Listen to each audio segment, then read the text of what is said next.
this side could be destined for European football next season. Arguably right now the best front three in the Premier League. Oliver Glazer's transformed this side and now they're playing some very, very attractive football. Ladies and gentlemen, welcome back to the Player Zone YouTube channel. And once again last night, Crystal Palace caught my eye and I had to do a video on them. It is a real transformation to Oliver Glazer. The 3-1 result last night propels them further up the table.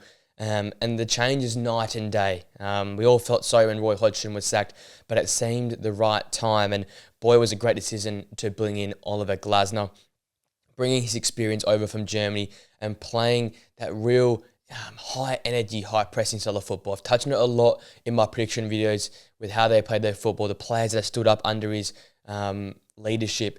And it's just been a quick revolution in the space of a few months. Remember, he came in late Feb, and we're sitting here now, and we're looking at this side that is totally ready to go and take that next step. I feel like a few smart signings in the summer. Again, keeping on the trend what they've done in January with Munoz and with Adam Wharton. You're looking at a side here that has the ability to take it to the next level, to maybe push European football next season. We've always, over the last 3 or 4 years, waited for a next team to break in. And Crystal Palace now being in the league for 11 or 12 years now, it might just be their time to take that next step. If they can keep some of their core players here, add a few smart signings in there as well, you're looking at a serious squad that can really challenge. You've got some depth on the bench that have played previously. If you just bring in some more younger talent to slowly fade out these older players, it's a really well-built squad, and it's all done because of Oliver Glazer and how he's transformed this side. Since taking over, he's got the 6 wins, the 3 draws, and the 3 losses, picking up 21 of Palace's 46 points this season. So almost half the points they've picked up have come in the last 12 games here under Oliver Glazer. And as I said, he joined in late Feb, so the transformation has been quick, and we're seeing the results very, very early on in this process.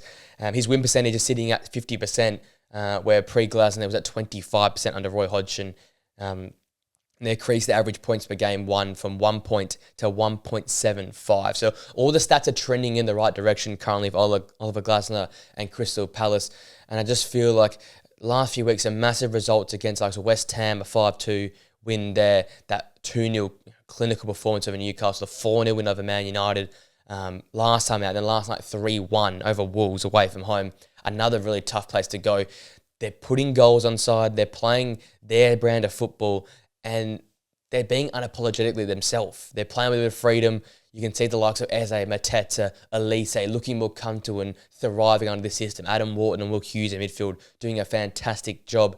And even at the back, Joachim Andersen looking like his best. We saw start of the season, I was raving about what he had done in previous seasons. How he started the season off was quite good as well. But throughout that mid-season patch, him and Gay obviously going down injured. And then Anderson was sitting alone in this Hodgson system. He was struggling. They were just under relentless pressure.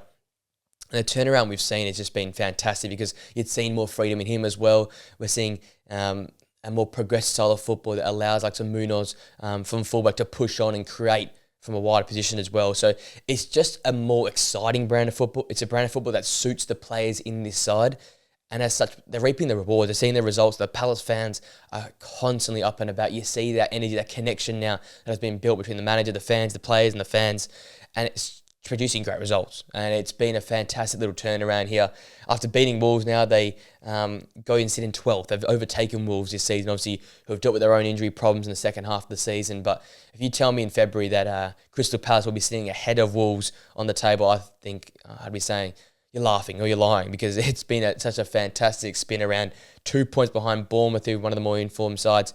2 points of Brighton, who I guess we expect to be a top half side as well. When he joined, they're only 5 points off the bottom, sitting, I believe, in 16th place. So it's just been a whole massive turnaround. A more outlook, I think, is a better way to look at it. It's a more progressive and attacking outlook in games. He sets his team up.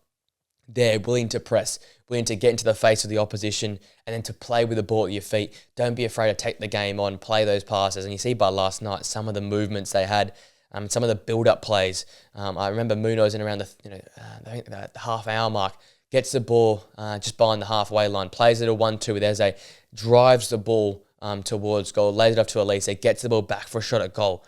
Like, that's your right back left back, pushing all the way on, running a diagonal across the pitch, and then getting his chance to shoot at goal. Like that's sort of the system that we're getting used to. I remember at Fulham a few weeks ago where they drew 1-1. They had Fulham penned in for the first half an hour and just locked them in their own almost penalty box, their high pressing, their ability to win the ball back, their physicality in midfield. And I touched on that midfield in a bit. That has been one of the most impressive parts for me.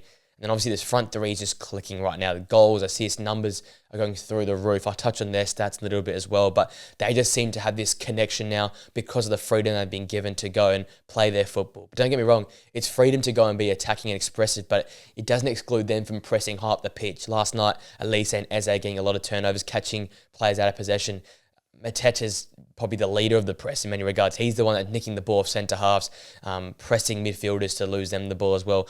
And he's fantastic at that. So it's all led from the front, and it just steams and rolls on towards the back of the squad there. It's a whole committed effort to press high, to exert energy, and to change the game, and that is just fantastic.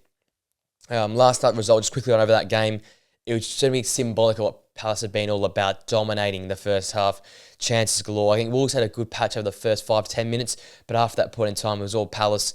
They obviously lose Will Hughes as well in the 10th minute, who I think's pivotal to this system. But it didn't seem to phase this side. They kept going at it. Elise finally scoring the first in the 26th minute after him and Eze both squandered some massive chances. Once again, Adam Wharton finding the pass to play to him. He's been fantastic in midfield. And then Eze with this superb curling effort to find the far corner. And the celebration was almost muted. He was almost expecting that to happen. And that's sort of where the mentality is shifted right now with Palace and expecting that sort of goal to go in the back of the net. 28th minute, 2 minutes later, in comes Mateta. A great run and link up there. Nathaniel Klein down the right-hand side, shot at goal, bounce off the post. Guess who's there to react first? Jean-Philippe Mateta. This guy, as all the memes saying, he screams Barclays, but he generally is. He's that poaching sort of striker that not many teams have right now. There's a real trend in the Premier League of strikers not being clinical, doing a lot of running, doing a lot of interplay, but not finishing off their chances.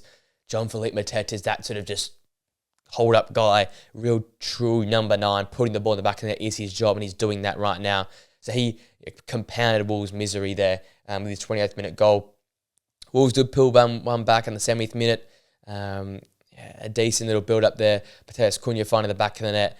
But then not too long later, 73rd minute, Michael Elise with an inch-perfect pass for Eze to run in behind, skips past Bentley, the goalkeeper, sits him down, and calmly rolls the ball in the back of the net. So your front three, Eze, Elise, and Mateta, all scoring. Adam Wharton heavily involved with an assist. Some great attacking football from Munoz and Klein.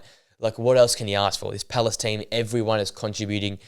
Some resilient defending as Wolves got in control of the second half there as well. And despite only having 38% possession, I think Wolves ended up having more shots on target at the end of the game as well. It never felt like Wolves were on top in this game. It felt like Palace were controlling the game from basically the minute 10 to minute 70. The last sort of few minutes in the start of the game is probably 50-50. But Oliver Glazer, he's on the sideline there, barking orders, commanding energy, intensity, a real high-level performance, because when they were sort of in the first 10 minutes losing possession a lot of times, it's not the football they're built on. It's built on very smart play, smart passing, and then being hard to react to or hard to deal with in that final third there. I think that's what separates them from a lot of sides, is that they have that control in midfield, they have that press in midfield and the like, so which is normal amongst sort of the modern day attacking football style of teams, but they don't take that slow approach in the final third. It is almost erratic at times how quickly they move, the ins and outs, how Munoz can jump in and overload the central areas, and Nathaniel Klein can bomb on down the flank, how you get support from midfield as well.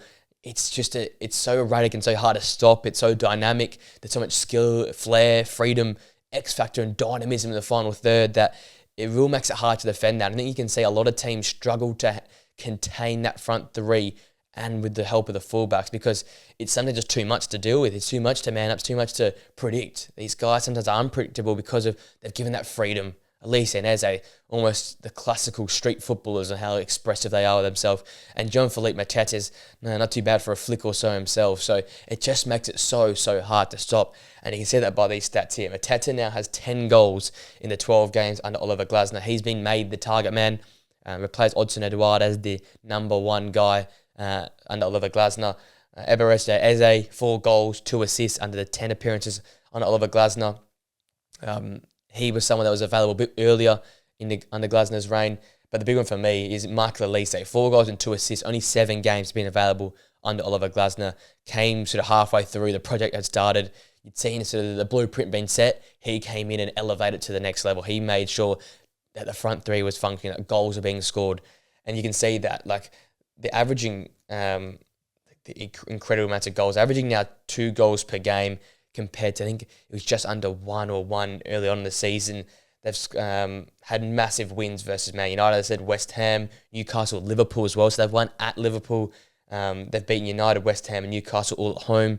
But they're scoring more goals now as well. And it's just the difference, right? It is truly a real difference maker right now with what they're doing. Averaging nearly 2 goals per game across those 12 games he's been in charge. And when you think about 12 games, not many managers can come into a season. Many managers come into the season and save a side. As I said, they were close to relegation. I can see them saving a side, but he's now come in, not only save the side, but put in a blueprint and put in a style of football that is so exciting to watch and allows them to build on this. He's picked his players he wants to be involved. And the signing of Munoz and the signing of Daniel Wharton, in the January transfer window has gone so far under the radar. Wharton now has to be like, people saying, you have to talk about this guy for Euros contention. This guy is ferocious into a tackle. Such an energetic play. The high press need to play at Crystal Palace is the next level. He is up and down that pitch, constantly getting in the way, being a physical presence, getting fouled a lot himself because he gets into smart positions. And you see by last night, the way he can link up with the front three takes him to that next level. Like, you compare him to Kobbie Mainoo, many people were saying, because Kobbie Mainoo is getting all the praise, he gets all the awards at the end of the season and stuff like that. In many regards, Adam Wharton's a more complete footballer. I think he's a more composed footballer on the ball. He might not have the footwork like Kobbie Mainoo does or play with a Man United badge on, but his ability to defend, his passing array, I think elevates him above Kobbie Mainoo in the work he does. I think this guy has come from the championship with Blackburn. Again, one of the best leagues, if not the best league in the world in many regards. When you watch that league, you see the pace, you see the physical requirements, and you see the tactical nous required to win games of football, and that's why he stands out for me. And then you got Munoz, who joined for almost a bag of chips, playing at fullback and being so pivotal. Someone that's up and down the bar line, very solid into a tackle, and his output in the final third separates him a lot as well. Like, he's not just a guy that can just make a tackle and that's about it. He's so good on the ball going forward and can play those smart passes, can break the defence apart and allow those sort of front third to do their job. So he's been massive. And then the combination of Wharton, Hughes and midfield, I think, has been the catalyst for this new change, this new system under Palace. These two are so physical. They're such hard-working players. You know what Will Hughes is all about, into a tackle, change the game, break the game up. But with Wharton alongside him, he doesn't have to do just only defending, and he can play those little one. He's not the guy who's play the defence-splitting pass or spray the ball over the park, but with Wharton there, he's allowed to carry the ball a bit more and be more expressive, and they work really well together. They're complementary pairs, and they are the ones for me that lead that press, that break the game up, and not allow teams to progress from midfield areas to the opposition's forward areas, because they can break the game up in midfield and allows more constant attacking threat from that front three. So that front three doesn't have to defend only. They can go and express themselves in attack. And I think that's where the game has changed for Crystal Palace. It's a willingness to be on the front foot and defend and sort of leave yourself a bit open at the back at times because you're pressing hard up the pitch, because that's going to allow you to be more fruitful in attacking positions. And I think that's been the big change for me. Those two in midfield, obviously the clinicalness in the front three. It was always going to happen, I feel like. If you give them chances, these players will score goals, they will create chances, and as such, you can see it happening. So I guess the question is now, how do they progress this team? Who do they sign over the summer? How does Glasner add to this system? Can they build and potentially push for Europe next season? Because the way they're building and trending, it's all in the right direction, and the football they're putting up on the table right now puts them amongst some of the contenders for Europe next season. They're definitely right now ahead of a West Ham. They look to be on par with a Brighton, how Brighton sort of refound that form there. But what's saying they can't go and do a Brighton or a West Ham from seasons past, or put together a season like Bournemouth have, where they've just built into the season? It's quite funny, interesting though, that another manager come from outside of England has come in and done a fantastic job. Andoni Iraola, now Oliver Glasner, now Roberto De Zerbi. There's a common trend here. They come with their philosophies from over in Germany, over in Spain, over in Italy, and they're producing it in the Premier League and being unapologetically themselves. I think that's a real key factor you should keep an eye on for. If you have the opportunity on the final day, keep an eye on Palace. They're going to be excited to look forward to. especially next season as well, with their attacking style of football. If they can keep Eze, Elise, and Mateta, that front three all together, we could be seeing a very dangerous team in season 24-25. With it all being said, ladies and gents, I hope you enjoyed this video. Again, a massive win for Palace last night, propelling them up to 12th in the Premier League and playing some fantastic football while doing it. Please make sure if you enjoyed the video, smash a like on it, subscribe to the Players Zone channel, and press that post notification bell so you know when we upload more videos like these. I hope you enjoy the rest of your weekend, ladies and gentlemen. Enjoy the rest of the football action, and I'll see you guys on a video very, very soon. Till next time, guys. See you later.